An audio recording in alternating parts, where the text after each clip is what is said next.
अस्सलाम वालेकुम नाज़रीन HR JDO न्यूज़ में आया वज़ीर उंडड़ असां अॼु मौजूद आहियूं सकण लॻा ॻोठ पलियो मक्सी में जिते हिकु अमड़ आहे उन जो चवणु आहे त मुंहिंजो भाउ मुंहिंजी मिल्कियत ते कब्ज़ो कयो वेठो आहे ऐं हू मूंखे पंहिंजो हिस्सो पती न ॾेई रहियो आहे। अचो त असां अमड़ सां ॻाल्हि ॿोल था कयूं। मेरा अपना गोठा बेडारे दा उथे मैं तड़ कढिया मां अपनी जायदाद जा अपनी बन्नी बारा अपने प्यो दी पत्ती हिस्सा लण दिया मां अपना मंगियम मैं को न दो इन्हीं वेच जो धमकियां असां पे देंदा है ताकि मां मरे सा वे को मरे सा को अपनी इन वेच अपनी सोट भी मार छोड़े जी मिलकत दे करे के मारी है मेरे भेरा। अच्छा नाला क्या है? बचल मंगसी 6 महीने बधा ब्या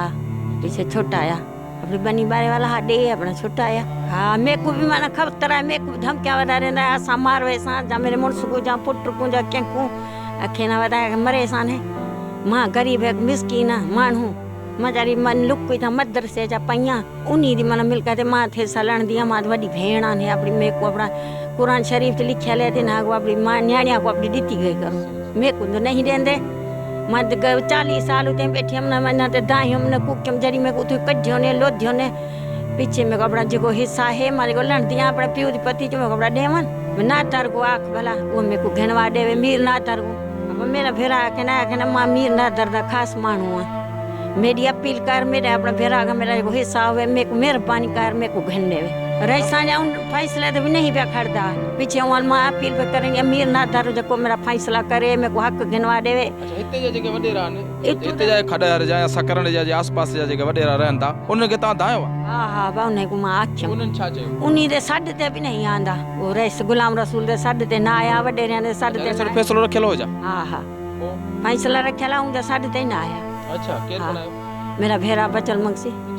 बियो को ता को दरखास्त दी या कोर्ट में या मुख्तियार कर या तपेदार के? हां हां बा दरखास्त दी थी किथे मा ओ नवाशा अब जिके भी हैं सिंध दे वजीर जिके फरियाल टालपुर जा इल बिलावल जा को ब्याह को मीर नादर जा को ब्याह उन्हें को सबने को अपील करे समय मां तारी था वदिया थे लुक दी मारिया लाजे को मार न वने को क्या करे मां खतरा है ना घणो लादा मैं को 6 छोकरियां एक छोकरा है। अच्छा न्याणी उनका हां हां वो पुत्र शादी था हां अच्छा उनके 12 हैं हां इन को छोकरी है। मसलो यो आ जो इन जो भा है मोहम्मद बचल मक्सी जो मुझो मामो आहे उन का असा पंहिंजो हक घुरियो वरी न खराब करे इन जो हक थे कोन तो सो मेहरबानी करे असांजी अपील आहे हा धमकियूं भी दे पियो ऐं असांजी अपील आहे मेर नादर के मेहरबानी करे असांखे पंहिंजो हक ॾिनो। नाज़रीन असीं मौजूद हुआसीं सकण लॻा ॻोठ पलियो मक्सीम जिते हीअ अमड़ आहे हिन जो चवणो त मुंहिंजो जेको भाउ आहे उन जा वॾी भेण आहियां बचल मक्सी आहे उहो जेका अबाणी मिल्कियत आहे मुंहिंजे वाल साहब जी मुंहिंजी अमड़ ज़िंदा आहे पर मुंहिंजो वाल साहब फोत थी वियो आहे उन जेका मिल्कियत आहे उन मूंखे हिसो नथो ॾे मुख़्तलिफ़ तरीक़नि सां मूंखे